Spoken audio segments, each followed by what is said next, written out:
अंबेडकर राष्ट्रद्रोही थे, अंबेडकर धर्मद्रोही थे। अबे अंग्रेजी गुलामी तुम्हारे पुरखे करते थे, तुम माफी मांगते थे, तुम लोग अंग्रेजी कपड़े पहनते थे, तुम लोग वहां पे जाकर लिखते थे हम यूरेशियन की पैदाइश है, तुम लोगों ने 50 लेटर लिखे, तुम लोग कहते थे कि हम अंटार्कटिका से आए हुए हैं, हमारा खून यूरेशियन है, और तुम उंगली उठाते बाबा साहब पे, बाबा साहब पे, और तुम गुलामी की बात करने वाले।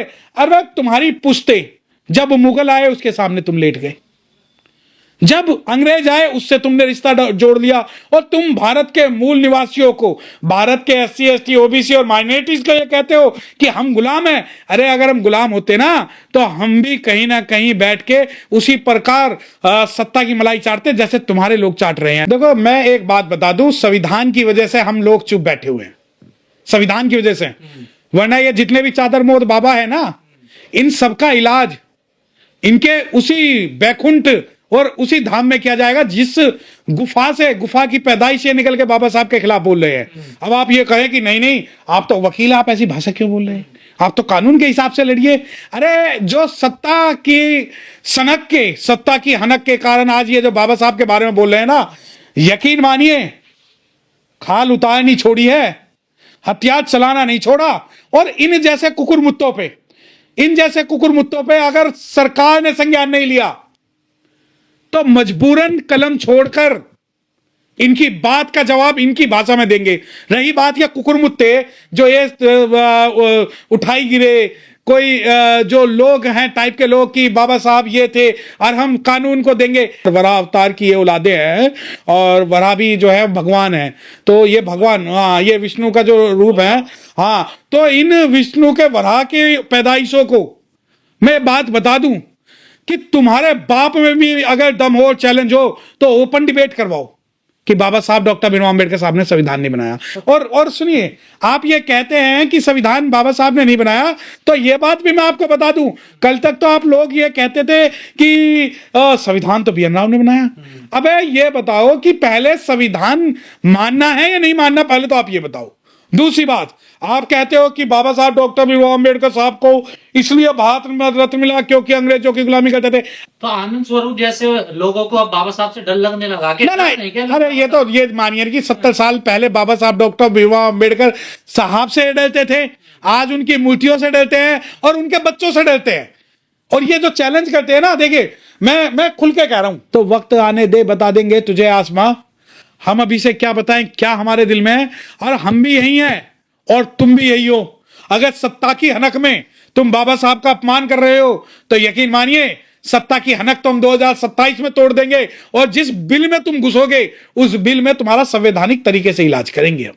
पूरी दुनिया में कोई ऐसा आदमी नहीं जो बाबा साहब के खिलाफ कोई अपशब्द कहे, कोई गलत बात कहे, लेकिन ये आनंद स्वरूप दिन रात बोल रहा है। नहीं ये बिल में घुस के बोल रहा है ना, मैं चैलेंज कर रहा हूं, मैं चैलेंज कर रहा हूं, एक बार ओपनली डिबेट करके ये कहे कि मैं ग्वालियर में, मैं भिंड में, मैं कन्याकुमारी में, मैं कश्मीर में और मैं दिल्ली में बाबा साहब के खिलाफ बोलने वाला हूं, तो यकीन मानिए वो दिन आखिरी दिन होगा इस जैसे कुकुर मुत्ते के लिए कि बाबा साहब को चैलेंज कर दें। और मैं बता रहा हूं आपको, और वो ये भी कह रहे हैं डॉक्यूमेंट आधार पे कह रहा हूं। हाँ तो अबे ये डॉक्यूमेंट इनका काम, ये बाबा इन्हें क्या पता, ये कास्टिस्ट लोग, ये जातिवादी लोग, ये इन्होंने इनके बाप ने कभी डॉक्यूमेंट नहीं पढ़े, ये क्या डॉक्यूमेंट्री प्रूफ देंगे? इन्हें पता है डॉक्यूमेंट किसको कहते हैं? सरकार में लॉ मिनिस्टर थे ये, वो लेबर मिनिस्टर। अबे तो तुम्हारे जिनके तुम पुरखे चाट रहे हो, जिनके तुम तलवे चाट रहे हो, पूरी कांग्रेस जो है सरकार चलाती थी। 1935 का एक्ट था, 1909 का एक्ट था, और जब महात्मा गांधी जी थर्ड वो राउंड टेबल कॉन्फ्रेंस में गए थे, क्या करने गए थे महात्मा गांधी जी? अगर बाबा साहब डॉक्टर भीमराव अम्बेडकर साहब के बारे में ये आप बोल रहे हो तो मैं क्लियर एक बात बता दूं, वो भारत सरकार के मंत्री थे, और तुम्हारा जो BN राव है वो भारत सरकार का कभी भी मंत्री नहीं ना, वो ICJ में जाके बना। दूसरी बात कि आप कहते हो कि डॉक्यूमेंट्री प्रूफ नहीं, डॉक्यूमेंट देखिए एक बात ध्यान रखना कि ये लोग जो है बरगलाने की कोशिश कर रहे हैं। अब ये मानिए कि ये बात पहले कई सालों से आपके चैनल के माध्यम से सब लोग कह रहे हैं कि मुस्लिम तो बहाना है, इनका टारगेट जो है शेड्यूल कास्ट है। आज ये देखिए मुसलमान गायब हो चुके हैं।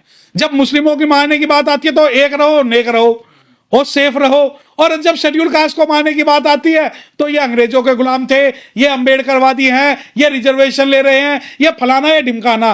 मैं जलते घर को देखने वाले फूस का छप्पर आपका है, कि जलते घर को देखने वाले फूस का छप्पर आपका है, उसके पीछे तेज हवाएं आगे मुकद्दर आपका है। वो तेरे कत्ल पे मैं भी चुप था, मेरा नंबर अब आया, और मेरे कत्ल पे तू भी चुप है, अगला नंबर आपका है। मैं खुल के इस बारे में कह सकता हूं कि हर मुसलमान के साथ जैसे आज एक अंबेडकरवादी खड़ा हुआ है, उसी प्रकार अंबेडकरवादी के साथ भारत के अगर अंबेडकरवादी, चाहे वो SC ST OBC माइनॉरिटीज होंगे, तो इन जैसे कुकुर मुत्तों का इलाज बहुत जल्दी होगा। और हम भारत के मुसलमान नहीं है जो बिल्कुल चुप बैठ जाएंगे। अबे देशद्रोही तो तुम हो, तुम्हारे वो पुरखे हैं जो अंग्रेजों से माफी मांगते थे, जो अंग्रेजों से पेंशन मांगते थे, और आज भी अगर भारत के अंदर जासूसी करता हुआ कोई पकड़ा गया तो तुम्हारे लोग पकड़े गए हैं, एक भी शेड्यूल कास्ट और माइनॉरिटीज नहीं है। वो तो अपने आप को बताते हैं देशभक्त। ओ देशभक्त, पूरा देश भेज दिया, इनके लोग पैसे लेके भाग रहे हैं, जाति के नाम पे लोग मार रहे हैं, करप्शन ये लोग कर रहे हैं, भारत का बेड़ा गर्क इन लोगों ने कर रखा, जातिवाद इन्होंने फैल रखा, इंटरनेशनल लेवल पे कोई इनके साथ नहीं, कभी ये इधर लुढ़कते हैं कभी उधर लुढ़कते हैं, पूरी दुनिया के अंदर तू करवाई हुई है, पूरी दुनिया के अंदर नाक कटवा के हाथ जोड़ के माफी मांगते हैं। ट्रंप को हाउडी मोदी बनाने वाले ये आज जो है ट्रंप ने इन्हें पूरी दुनिया में इनकी औकात दिखाई हुई है, हमें न बताया कि हम क्या है और बाबा साहब के बच्चे क्या। एक महाराज ने कहा है कि बाबा साहब को संस्कृत का ज्ञान ही नहीं था, हम बताते आ रहे हैं जो आंखों से। अरे वो आंखों का नहीं, वो दिमाग का अंधा है, वो उसकी मानसिक स्थिति खराब है। वो जो है कभी जाति के ऊपर बात करता है, किसी वो बात करता है, आपको उसे मानसिक परेशानी माननी चाहिए। और रही बात संस्कृत की ज्ञान नहीं थी, तो तुम अपने किसी नेता को बता दो जिसे संस्कृत की ज्ञान हो, फिर हम उसके बारे में जवाब देंगे। शंकराचार्य कह रहे थे कि सबसे बड़ा संविधान दुनिया में मनुस्मृति था, संविधान नहीं है, तो हम उसे मानते ही नहीं है। बाबा साहब डॉक्टर भीमराव अम्बेडकर साहब ने उस सब मनुस्मृति का सही इलाज किया, और आज जो मनुस्मृति के समर्थक ये कह रहे हैं कि हम शेड्यूल कास्ट की जीवान काट देंगे, कानों में तेल डाल देंगे, महिलाओं के साथ ये कर देंगे वो कर देंगे, उनका इलाज संविधान के हिसाब से ही हो रहा है। और जब इनके पिछवाड़े पे डंडे पड़ते हैं तो संविधान का जो है रोना रोते हैं, संविधान के हिसाब से अपना जो है न्याय मांगते हैं। दिक्कत क्या है बाबा साहब से, इन बाबाओं को? वो संविधान की बात करते हैं, न्याय की बात करते हैं, पिछड़े की बात करते हैं, हर व्यक्ति की बात करते हैं, तर्क की बात करते हैं, सभी को अधिकार की बात करते हैं, हक हुकूक की बात करते हैं। और ये इन्हें अपनी जो श्रेष्ठता, जो इनकी नकली घटिया जातीय श्रेष्ठता है, उस पर घमंड करने के अलावा इन लोगों के पास कुछ नहीं है। लेकिन विश्व गुरु बना रहे देश को सनातनी। वो तो पूरी दुनिया को पता है। ट्रंप के सामने कल तक ट्रंप के पोस्टर लेके घूमने वाले, ट्रंप ने 50% का टैरिफ लगा दिया, पूरी दुनिया में इनके औकात बता दी कि मेरे कहने पे पाकिस्तान के सामने इन्होंने थूक के चाटा है, तो सबको पता है, ये हम पे जोर ना दिखाए।